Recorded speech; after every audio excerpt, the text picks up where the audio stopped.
জামা কাপড়ের দোকানে ৮ ঘন্টা ধরে ১০টা ২০টা শাড়ি জামা বার করিয়ে ভাঁজ খুলিয়ে নাড়িয়ে চাড়িয়ে ট্রায়াল দিয়ে দূর ভাল না বলে পাশের দোকানে ঢুকে যাওয়া সুশ্রাব্য সমাজও একসাথে দুটো রাইড কেন বুক করেছিল, কেন খিস্তি করেছিল বলে কমেন্টে গুছিয়ে খিস্তি দিচ্ছে।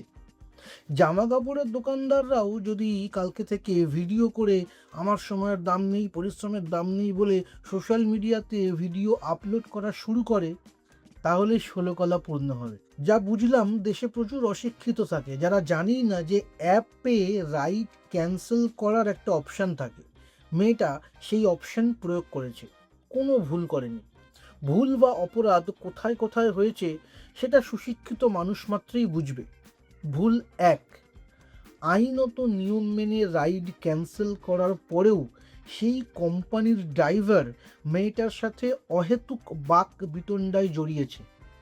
ভুল দুই, অকারণে মেয়েটার থেকে পেট্রোলের দামের হিসেব চাওয়া হয়েছে।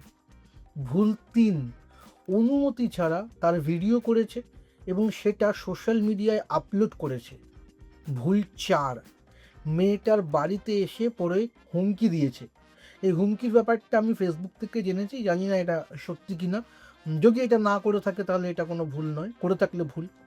মেয়েটির দিক থেকে একমাত্র ভুল, হিট অফ দ্য মুমেন্টে সে খারাপ ভাষা ব্যবহার করেছে, অনুচিত কাজ করেছে। তবে এটা কিন্তু মাইনর ইস্যু। দেশের নেতা মন্ত্রীরাও টিভিতে গিয়ে আজকাল খিস্তি দেয়। এটা আইনত অপরাধ হলেও এই ক্ষেত্রে মেয়েটাকে নির্দোষ হিসেবেই দেখা হবে বলে আমার ধারণা। কারণ ছেলেটা তাকে অকারণে উস্কেছে, তার অনুমতিহীন ভিডিও রেকর্ড করে তাকে অহেতুক তার থেকে ক্ষতিপূরণ চেয়েছে। সে যাতে খারাপ ভাষা প্রয়োগ করে সেই রকম পরিস্থিতি তৈরি করেছে। মেয়েটা যদি একটু ভালো উকিল নিয়োগ করে আইনত ব্যবস্থা নেয় তাহলে ছেলেটা ফাঁসবে, ভীষণভাবে ফাঁসবে। এমনকি ছেলেটা যে কোম্পানির রাইডার হিসেবে কাজ করে তারাও তখন ছেলেটার বিরুদ্ধেই কেস করে দেবে কাস্টমারকে হয়রানি করার কারণে। সেটা ছেলেটা বুঝেছে বলেই সে ভিডিও করে ক্ষমা চেয়েছে।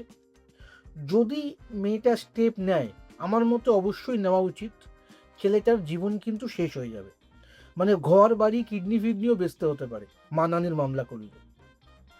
সোশ্যাল মিডিয়ায় মেয়েটাকে খিস্তি দেওয়া, তার বডি শেমিং করা, তার পরিবার এবং তার মাকে খিস্তি করে স্রোতের সাথে ভেসে হুজুগে পড়ে কিছু কাকু কাকিমারা নিজেদের পেজের চ্যানেলের ভিউ বাড়িয়ে নিয়ে $2-3 হয়তো কামিয়ে নিতেই পারে।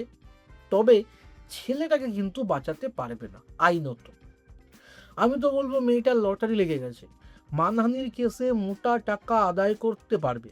এছাড়াও ফেসবুকের সমস্ত লালু ভুলু খেদি পেচি প্রত্যেকে যারা ওর নামে খারাপ খারাপ কমেন্ট করছে মেয়েটার নামে, এক এক করে ধরে ধরে তাদের থেকেও আরামসে পার হেড 20 থেকে 30 হাজার টাকা মানহানির কেসে উসুল তো করাই যাবে। সোশ্যাল মিডিয়ার বিচার শুনে যে কোম্পানি মেয়েটাকে চাকরি থেকে বরখাস্ত করেছে তার উপরেও যদি একটা ভালো মতো কেস ঠুকে দেওয়া যায়, তো মেয়েটা তো রাতারাতি কোটিপতি হয়ে যাবে। Dear lottery. আপনার নিজের জন্য বা নিজের ব্যবসার জন্য পার্সোনাল বা বিজনেস ওয়েবসাইট তৈরি করতে চান, অথবা তৈরি করতে চান আধুনিক মোবাইল অ্যাপ, কোথায় যোগাযোগ করবেন, কিভাবে শুরু করবেন বুঝতে পারছেন না? যোগাযোগ করুন নিচে দেওয়া ফোন নাম্বারে। আপনার সমস্ত প্রশ্নের উত্তর পাবেন এখানেই।